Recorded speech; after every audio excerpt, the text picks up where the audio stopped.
If you've just joined us, welcome to the only date that matters right here on Radio Bob, the station with a mind of its own. My name is Khanya Sosibo, and right now we continue our wellness conversation as it is Wellness Day, and we are joined by our very own, yes, our resident counselor, all things Momplé, Simone Momplé, and today we are going to be tackling managing expectations.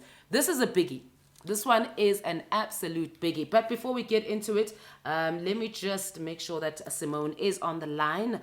Good afternoon, Simone. How are you doing? Hi, Khanya. I'm doing well, thanks. How are you? I am super. The skies are blue, sun's out. It is a bit hot. Yeah, the mercury is starting to increase. But other than that, all things good. All things good and wonderful. What was the song? All things great, great and wonderful. I can't remember. Anyway, Yes. I digress. I digress. Thank you so much, Simone, once again for making time to join us on Wellness Day to help us when it comes to our mental health and, how we can just, stay abreast things and make sure and check in with ourselves that we're still healthy. And today's topic on managing expectations. I know that a lot of times when we think of managing expectations, we want to externalize it and we want to think about how we can manage expectations with our friends, with our partners, our kids at work, etc. But can we just start with managing our expectations with self and then move on out from there? What does that even look like? Yeah, I think that's quite an important one because when we start with expectations of ourselves, we can then branch out to others. So I think the question is, what do you expect from yourself? Let's say on a daily. There's certain things that we expect. Let's say you have a routine and you expect, I'm going to get up at this time and I'm going to go work out and I'm going to go and do the self-care. I'm going to meditate. Let's say for that day that something happens and you cannot meditate, you cannot do something. How does that make you feel? Sometimes there's this sort of a pull and a tension maybe. Sometimes a lot of us feel it in our stomachs, this uneasiness of like, oh my gosh, I didn't get to do this thing that I said I was going to do. And we put this pressure on ourselves. So it is as a result of pressure that we put on ourselves. And then we say, no, I have to have done this. But then for the whole day, you're feeling really, really bad because you didn't achieve that one thing you said you were going to do, and it kind of just snowballs.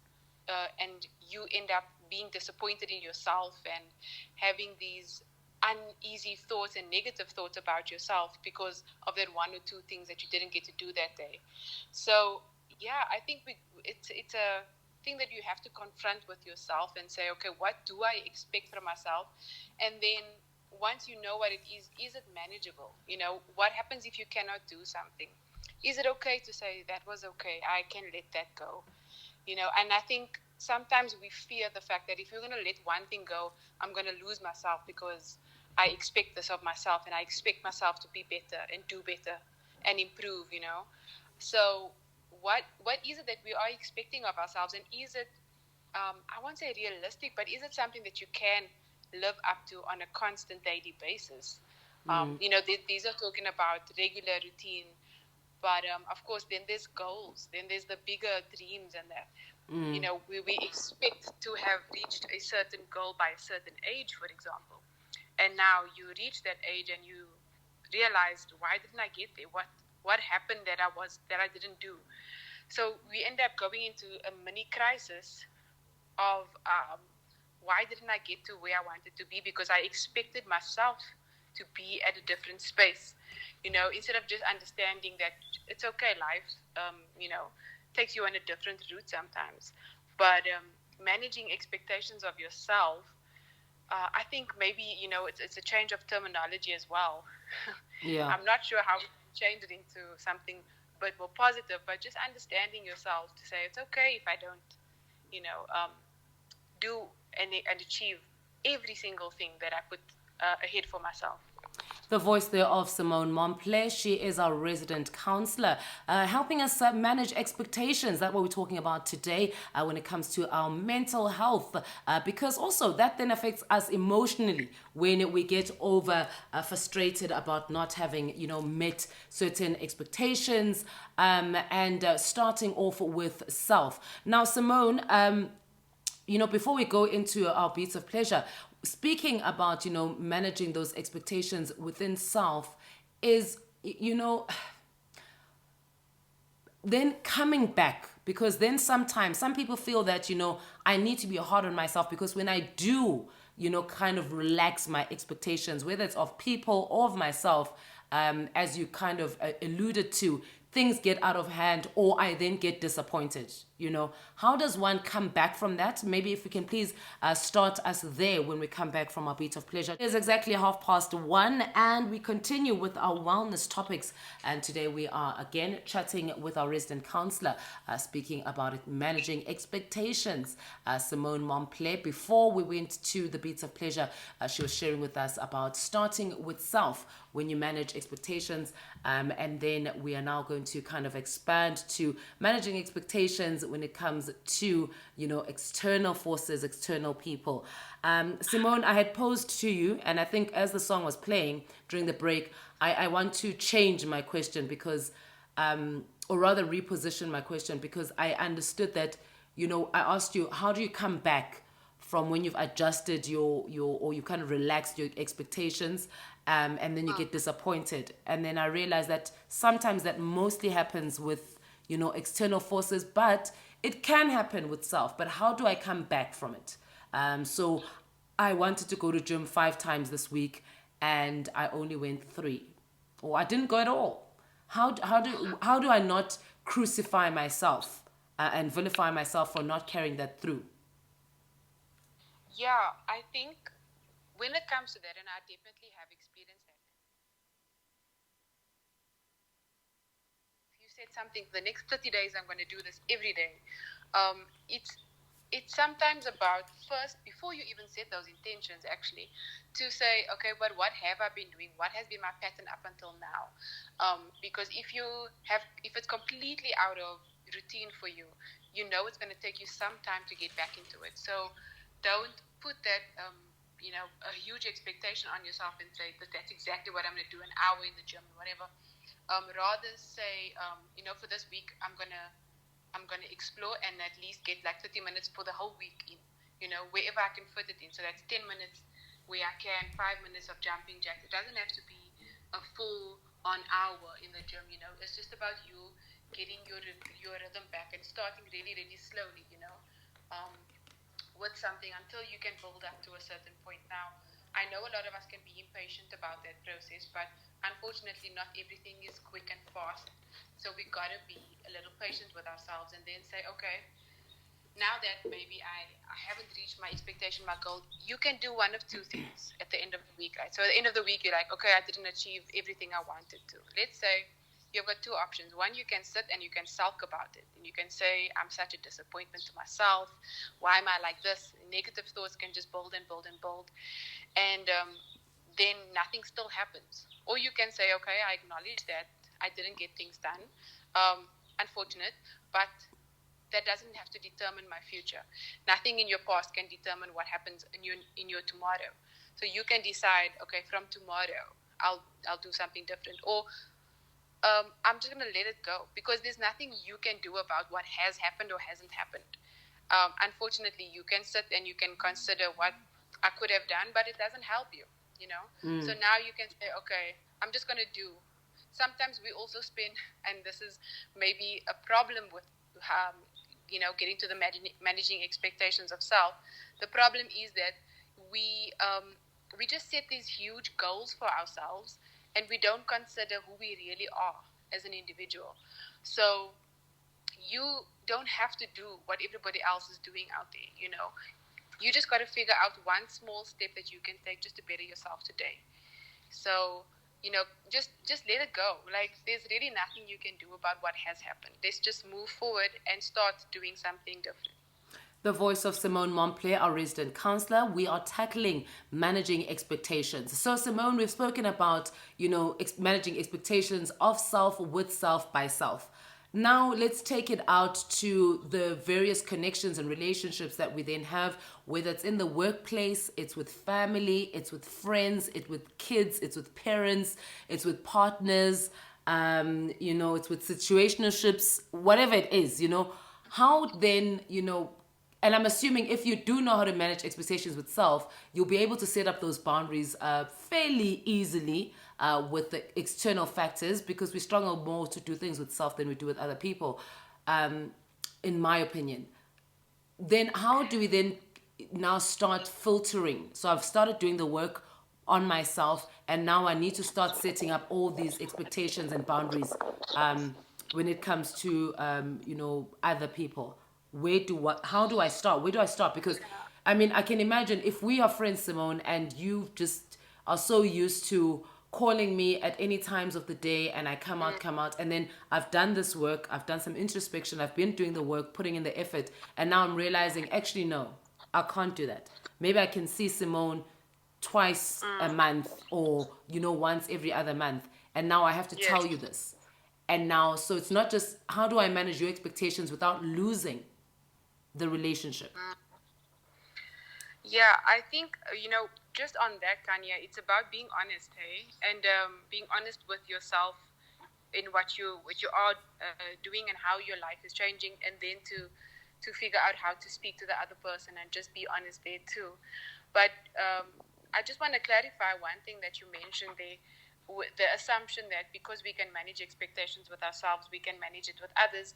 It's not actually that cut and dry, because I can manage myself and my expectations of myself, but I can still have huge expectations of someone else. And that just depends on a lot of things, maybe of how we grew up, what we were reared into believing, and how people treated us. So maybe you were raised in a very protective environment, which means that you were able to manage only yourself, and everything else was taken care of around you. So I can still be able to manage myself really well, but have huge expectations now, moving out of that comfort zone of home into a relationship or a workplace. And I will expect people to protect me in the same way that I was protected, for example. So it's not always that because I manage myself, my own expectations, that I will manage, then I won't have that much of others.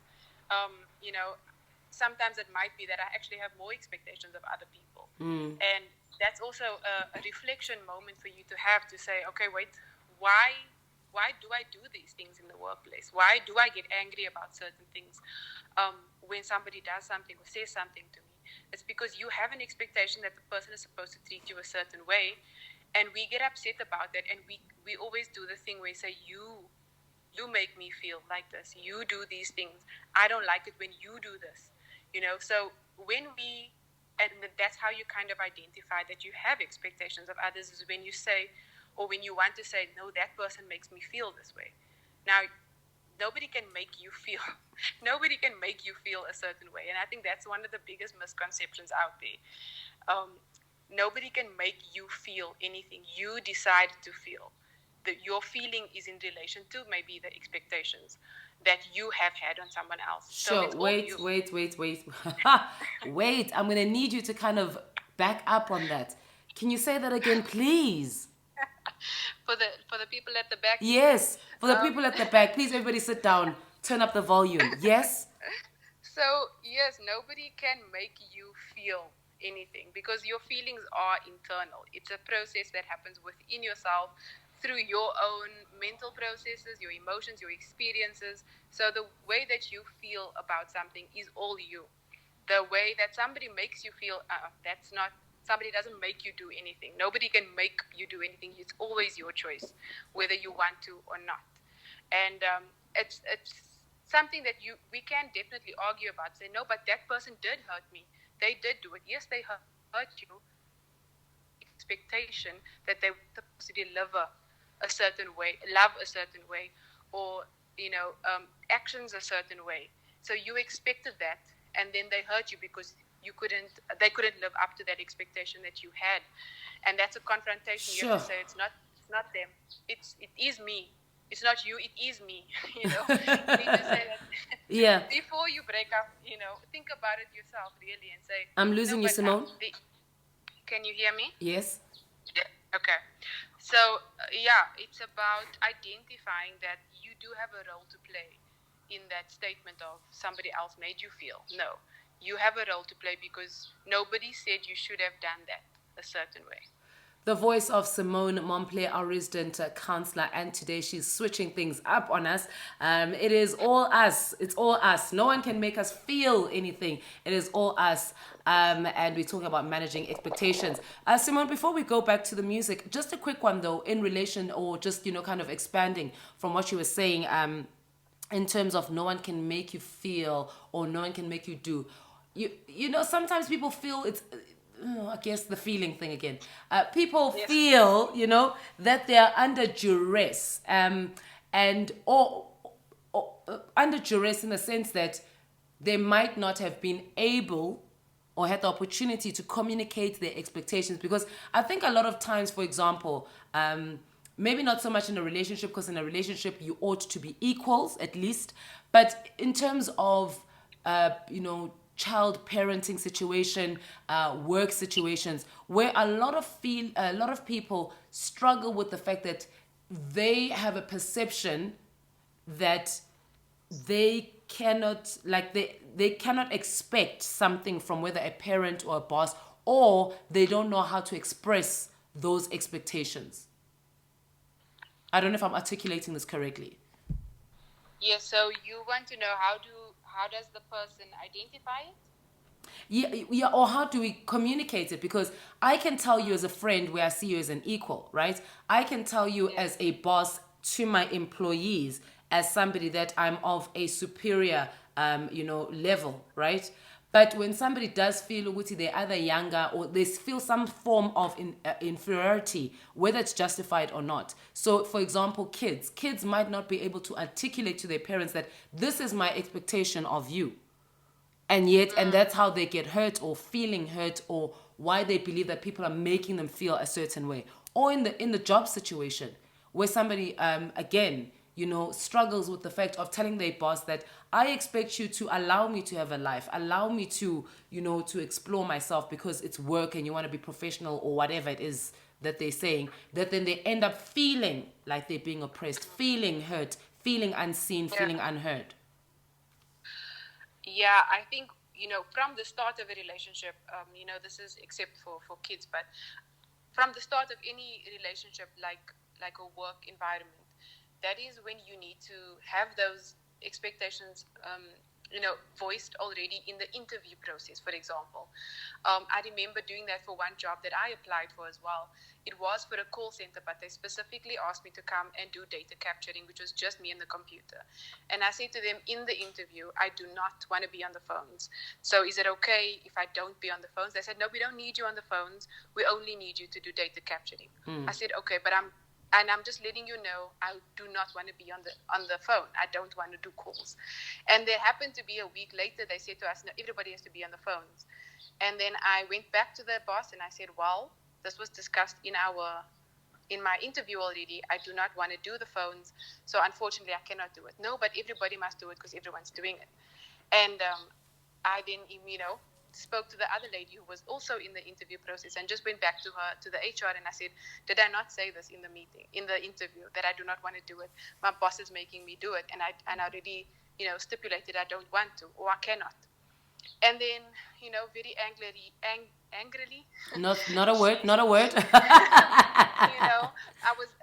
was that mad. I'm just kidding. But she came and she just ripped the paper away, the instructions of the calls, and she was just really upset by this. But unfortunately, for her, I already stipulated this in the beginning, so there shouldn't have been a confusion from her part. Because that was one of the criteria from my side. So as far as possible, I know it's always sometimes difficult to say that in the beginning, but then if you don't know exactly what the job will bring forth later on, but you can say, look, when something new happens, can we have a discussion about it before you make me do it?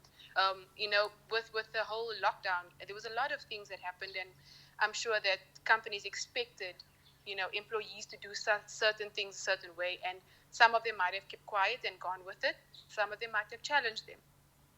So there was a lot of expectations thrown around at that point that no, because maybe you were doing this a certain way before, I expect you to do it even better now or differently. You must come up with it. And there's no discussion. There's no honest discussion. You cannot just expect action to take place before a conversation happens. So before anything, and before anything that happens, before any job that you take on, or whatever, a relationship, expectations need to be voiced in the beginning. And not only that in the beginning, do it again a few months later. Because if in a relationship, for example, I can say in the beginning, I like this and I don't like that. But a few months down the line, I might have relaxed myself about those things. And I would say, okay, I actually don't mind if we do that now, So it needs to be constantly updated, and it needs to be a constant, honest conversations for you to understand where your boundaries are, and in relation to the person, the other person's boundaries, and then respect that as well. So respect that the fact that people can change their minds. Obviously not to the greatest extent to like be very drastic and change their minds, but I'm saying, just manage that those types of expectations. The voice of Simone Momplé, a resident, of course, a counselor, right here on The Only Date That Matters at Lunch with Khanya, as we were tackling managing expectations. And this is all part of our Wellness Day right here on Radio Beats of Pleasure, Radio Bob. Simone, as we wrap up, a lot of people will say you must treat people like you want to be treated. I'm of the different view that you must treat people like how they want to be treated, because not everybody wants to be treated the way I want to be treated. But most importantly is that you need to teach people how to treat you. So you need to show up for yourself. Otherwise, no one will show up for you. Nobody's coming, as they say there on Instagram. No one is coming. Okay, Simone, for somebody who's listening and, would like to take the conversation further, or you've triggered something, a conversation, a thought that they would like to explore further, how can they get in contact with you and continue the conversation? Wow. So, yes, they can get in contact with me via Facebook, YouTube, and LinkedIn. I'm Simone Momplé. And you can also email me. It's smomple, MOMPLE 4 @gmail.com. And I'm on Instagram as well, Simone the Dancer. So yeah, I have coffee sessions with me. So if something comes up for you, you're welcome to book a session and we just chat about it. Especially if you feel that there's something that you do need to, just understand a little bit further than your own mind. And that's what we sort of unpack in those sessions. So thank you so much, Khanya, for having me in this session. Thank you so much. Wrapping things up there with Simone Momplé, our resident counselor, talking all things managing expectations for self and, of course, when it comes to other people, and just trying to set those boundaries and communicating clearly what you expect. Because, as she said, this is a biggie for me, as she said, no one can make you feel anyway. Those feelings are all you and what you have set up as an expectation in your head that clearly they have failed to live up to, whether they know it or not. And that's how we wrap up our wellness feature with Simone Momplé. And now we continue with those beats of pleasure, as you know, here at your service, giving them to you simple, smooth, and saucy.